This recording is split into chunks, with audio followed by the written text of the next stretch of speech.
Doctor साहब अगर हम बात करें जीए की और स्पाइनल की, हाँ जी। तो इसमें से अगर आम आदमी ये समझते हैं कि शायद जीए वाला ज़्यादा अच्छा होता है, स्पाइनल अच्छा होता है, तो आपकी नज़र में दोनों में फ़र्क क्या है? देखिए, बीइंग एनेस्थीसियोलॉजिस्ट मेरे लिए तो दोनों बराबर हैं कि इधर वो जीए है या वो स्पाइनल है। अब बीइंग एनेस्थीसियोलॉजिस्ट ज़ाहिर है ये हम डिसाइड खुद करते हैं कि इस पेशेंट को जनरल एनेस्थीसिया में करना चाहिए या स्पाइनल में करना चाहिए। लेकिन जो आम जो पब्लिक है उसके माइंड में स्पाइनल एनेस्थीसिया से रिलेटेड कुछ मिथ्स और गलत तस्वुरात हैं। ठीक।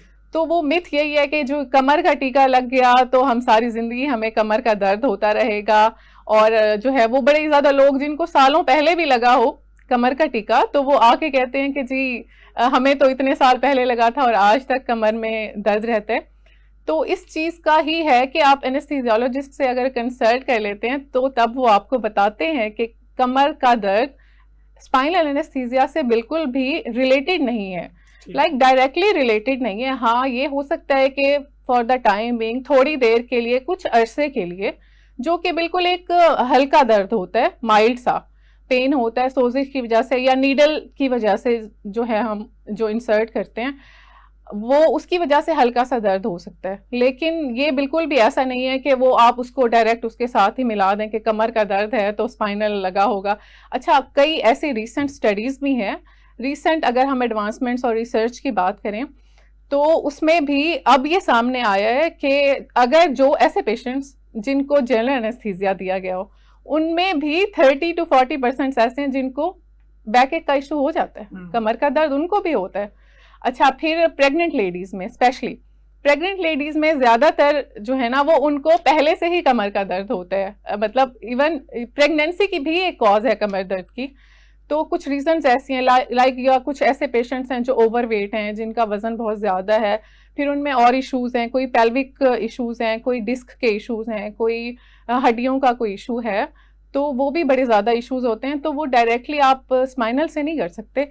लेकिन लोगों में ये मिथ पाया जाता है, इसलिए लोग अवॉइड करते हैं कि जी हमने कमर का टीका नहीं लगवाना। लेकिन बीइंग एनेस्थीसियोलॉजिस्ट जो सर्जरीज लाइक जो भी आपकी यूरोलॉजिकल गायनोकोलॉजिकल सर्जरीज हैं, ऑर्थोपेडिक सर्जरीज हैं, उसके लिए स्पाइनल सबसे ज्यादा इफेक्टिव, एक तो सबसे ज्यादा इफेक्टिव है, लाइक आपको बिल्कुल दर्द नहीं होगा, आप बिल्कुल होश में रहते हुए, आपसे बातें करते हुए हम वो कर लेते हैं। नीचे वाला हिस्सा आपका सिर्फ आपका नीचे वाला हिस्सा सुन हो जाएगा। उसमें ये होता है स्पाइनल एनेस्थीसिया में कि हम जो है वो एक लोकल एनेस्थेटिक एक दवाई होती है जो कि हम कमर के निचले हिस्से में डालते हैं, CSF के अंदर। बेसिकली CSF एक ऐसा अल्लाह ताला ने एक ऐसा कुशन या एक ऐसा मादा रखा है या एक ऐसा माया जिसको बोलते हैं लिक्विड है, जो कि हमारी जो मोहरों के दरमियान में ना कुशन इफेक्ट देता है।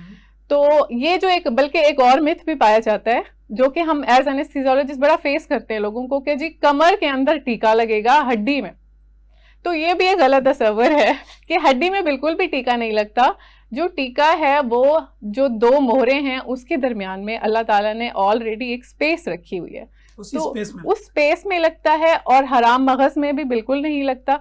हम ये टीका वहां लगाते हैं जहां हराम मगज खत्म हो जाता है, ठीक है, L1 के लेवल से नीचे, और CSF में हम ये इंजेक्ट करते हैं और ये उन मोहरों के दरमियान में लगता है, हड्डी को बिल्कुल भी क्रॉस नहीं करता।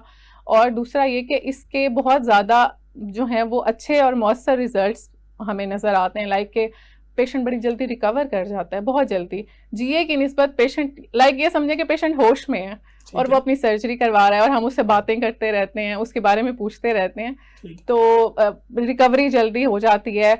अच्छा, ब्लड लॉस कम होता है। तो इस तरह के बड़े, और पेशेंट बाद में भी बिल्कुल बहुत जल्दी अपनी डेली रूटीन में वापस आ जाता है, बहुत जल्दी, लाइक के 2-3 घंटे जैसे इफेक्ट खत्म होता है तो पेशेंट एज इट इज़ अपनी डेली रूटीन को दोबारा से अपने जो है ना वो कर सकता है, परफॉर्म कर सकता है। ठीक।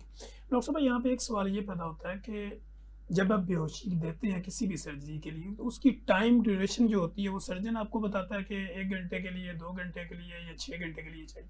देखें कि एनेस्थीसियोलॉजिस्ट और सर्जन का बड़ा ज्यादा टाई आता है इसमें, जाहिर है कि चोली दामन का साथ भी है, बिल्कुल। तो ये होता है कि इट डिपेंड्स कि सर्जरी क्या है।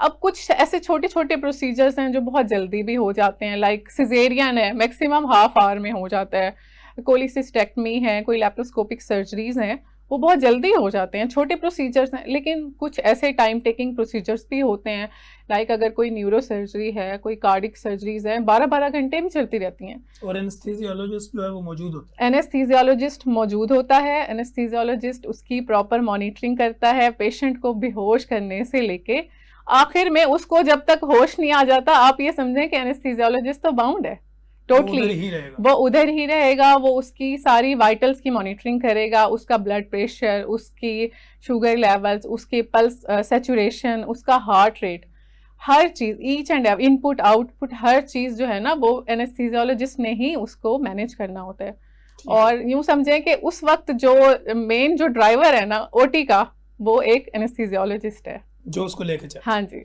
अच्छा डॉक्टर साहब, आजकल हम ये भी सुनते हैं कि मास्क के साथ भी बेहोश किया जाता है, इंजेक्टेबल नहीं किया जाता, क्या ये रियलिटी है, मिथ है? हाँ, ये कुछ इस किस्म के जो है ना, लाइक अगर हमने कोई शॉर्ट प्रोसीजर करवाना है तो वो मास्क में ये होता है कि जो बेहोशी वाली हमारे पास गैस होती है, आइसोफ्लोरिन, सिवोफ्लोरिन, एनफ्लोरिन, हेलोथेन, इस किस्म की कुछ हमारे पास हैं, तो उसमें हम ये होता है कि उसको जो है वो एनेस्थेटिक एजेंट है वो भी बेसिकली। तो अगर कोई ऐसे शॉर्ट प्रोसीजर्स हैं जो थोड़ी देर का है, नशा या फिर इसका एक और भी पाया गया है जो कि रिसर्च बेस्ड स्टडीज हैं कि हम जो लेबर का पेन है उसमें भी हम उसका ये होता है कि पेन रिलीफ भी करता है वो, जो मास्क के जरिए जो हम गैसेस देते हैं उसमें ऑक्सीजन दे रहे होते हैं, हम उसमें नाइट्रस दे रहे होते हैं, उसमें हम आइसोफ्लोरिन, एनफ्लोरिन और सिवोफ्लोरिन दे रहे होते हैं, तो वो मतलब ये कि वो बेहोशी वाली एक गैस होती है जिससे पेन भी रिलीफ हो जाता है और शॉर्ट सर्जरीज भी हो सकती हैं। ठीक हो गया। अच्छा डॉक्टर साहब, अगर हम ये बात करें कि कॉम्प्लिकेशन ऑफ स्पाइनल एनेस्थीसिया हाँ क्या जी। हो सकती है? कॉम्प्लिकेशंस, ये एक बड़ा अच्छा सवाल है और मोस्टली लोग स्पाइनल एनेस्थीसिया से इसीलिए भागते हैं कि इसमें बड़ी ज़्यादा कॉम्प्लिकेशंस होती हैं। हालांकि ऐसा नहीं है, हर प्रोसीजर जो है वो कॉम्प्लिकेशंस के साथ आता है, चाहे आप एक छोटा सा प्रोसीजर भी करवाओ, जहाँ किसी चीज़ के फ़ायदे होते हैं वहाँ उसके कुछ ना कुछ नुकसानात भी होते हैं। बिल्कुल ऐसी। तो लेकिन ऐसे कोई नुकसानात नहीं हैं कि जो लाइफ थ्रेटनिंग हो, जो बहुत ज़्यादा खतरे वाले हों, ऐसे नुकसानात स्पाइनल के नहीं हैं।